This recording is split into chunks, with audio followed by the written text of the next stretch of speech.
was a dominant performance from start to finish. Really, I guess the only disappointment was the margin of victory, because considering the fact that Liverpool did dominate throughout, probably 4 or 5 would have done them justice. But I suppose that's an ongoing concern, not putting teams away.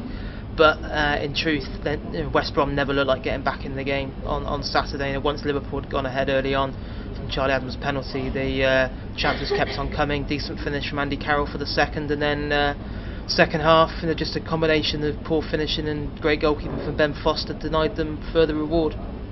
There's a bit about the penalty decision. What was your take on the incident? I couldn't understand West Brom's complaints, to be honest. Just bizarre. Terrible defending from Jerome Thomas. Suarez was intelligent, got himself between the player and the ball, and was blatantly blocked off. And the only surprise to me was it took the assistant's flag to convince Lee Mason to give it, because I thought he should have had a decent view from where he was. And you see the replay again, and it's a nailed-on penalty. I just do not understand what they've been moaning about, and even today Paul Scharner, when their midfielders come out and accuse Suarez of diving again, and how they've been warned about how he went to ground to win penalties. And if you look at the replay as well, Suarez doesn't even appeal for a penalty. He gets fouled, he goes down, picks himself straight back up.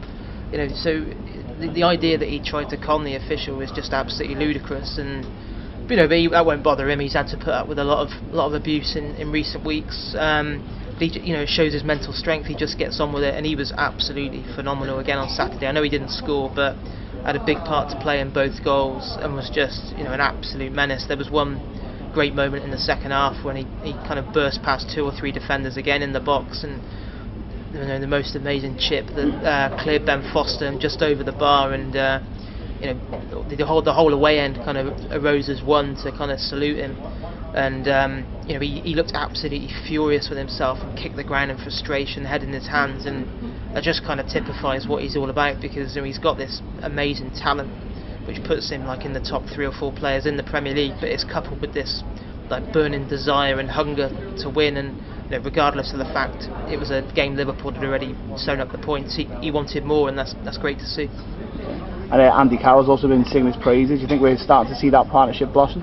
Yeah, I thought Andy Carroll had a great game on Saturday, and it was quite funny for his goal actually, because he actually had a really poor first touch that made it more difficult for himself, but he more than atoned for that with a really smart finish with the outside of his boot past Foster. And I thought that there were signs on Saturday of that partnership really starting to click. It's been difficult really, because they haven't actually played that many games together. Obviously it was the first time in nearly a month that Andy Carroll had started a Premier League game, but he spoke afterwards about how it's been a frustrating time for him, but I thought he more than rewarded the faith that Kane Dalglish had shown in him on Saturday. And I hope the two of them are now given a run of games together, because I think that's the only way that it's going to get better and better, time spent on the pitch. But they seem to be playing closer together on Saturday, which was good to see. Their link-up play was good. There was a few times in the second half when one of them knocked it down for the other one to have a shot, and vice versa. And the two of them caused the Baggies all kinds of problems all afternoon. Finally, Reds were without the skipper on Saturday, but what's the latest on Gerrard's injury? Just waiting actually on test results. He picked up a knock in training on Friday, but then flared up overnight. He's got an infection in his ankle, we know that, and obviously he's been pictured. He was pictured yesterday on crutches, coming out of hospital.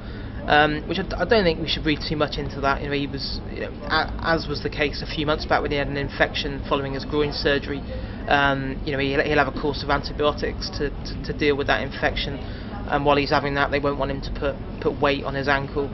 But they're waiting for test results, which should come out in the next 24 to 48 hours. You'd have to say that he probably would be doubtful for Saturday's game against Swansea, but then the good thing is that Liverpool then don't have a game for a fortnight because of the 2 England games, and there's certainly been not too many complaints in these parts that he's forced to sit out those 2 England friendlies, and hopefully we'll have Steven Gerrard back fit for the trip to Chelsea on November the 20th.